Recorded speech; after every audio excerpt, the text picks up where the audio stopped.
नमस्कार. आपल्या सगळ्यांचे महाराष्ट्र सोशल न्यूज चॅनलमध्ये हार्दिक स्वागत. चला वळूया तर एका नवीन बातमीकडे. आजची बातमी. मुंबई-आग्रा राष्ट्रीय महामार्गावरील हाडाखेड सीमेजवळ पडलेल्या जीवघेण्या खड्ड्यांविरोधात शिरपूर फर्स्ट संघटनेच्या वतीने अनोखे आंदोलन करण्यात आले. महामार्गावरील खड्ड्यात बसून 26 लाखांच्या खड्ड्यांची सत्यनारायण पूजा करत प्रशासनाचा निषेध नोंदविण्यात आला.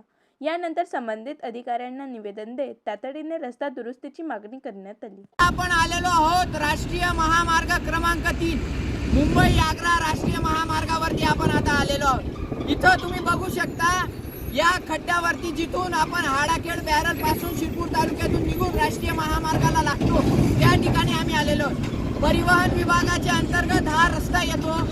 या खड्ड्याला बुजवण्यासाठी या खड्ड्याच्या दुरुस्तीसाठी 26 लाख रुपयाचा निधी प्रशासनाने इथं मंजूर करून दिलेला होता. मग आज 26 लाखाचा निधी गेला कुठं हे विचारण्यासाठी आज आम्ही इथं आलोय. अनेक वेळा निवेदनं दिले, अनेक वेळा इथं आंदोलन झाले, तरी देखील इथं कुठलीही व्यवस्था या प्रशासनाने इथं केलेली नाही.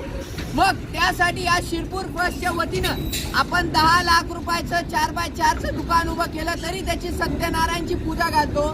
त्याच अनुषंगानं या 26 लाख रुपयाच्या खड्ड्याची सत्यनारायणची पूजा आज आम्ही शिरपूर तालुक्यातील जनतेच्या वतीने इथं केलेली आहे. की नेमकं हा पैसा गेला कुठं, 26 लाख रुपयाचा निधी गेला कुठं, तो कुठेही गेला असेल त्या आधी ते 26 लाख रुपयाच्या खड्ड्याचं आज सत्यनारायण इथं आम्ही पार पाडलेला आहे.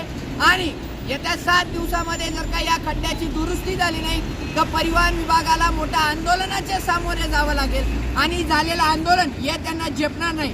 तरी या 26 लाख रुपयाच्या खड्ड्याच्या वतीनं याची आज सत्यनारायणची पूजा झाली अशी मी घोषणा करतो. आणि नारळ फोडून इथं सगळी त्याची पूजा व्यवस्था करून आज या 26 लाख रुपयाच्या खड्ड्याचा निधी नेमका कोणत्या. बातमी आवडल्यास चॅनलला लाईक व सबस्क्राईब करा व दररोज अशा नवनवीन बातम्या पाहण्यासाठी चॅनलला फॉलो करा. धन्यवाद.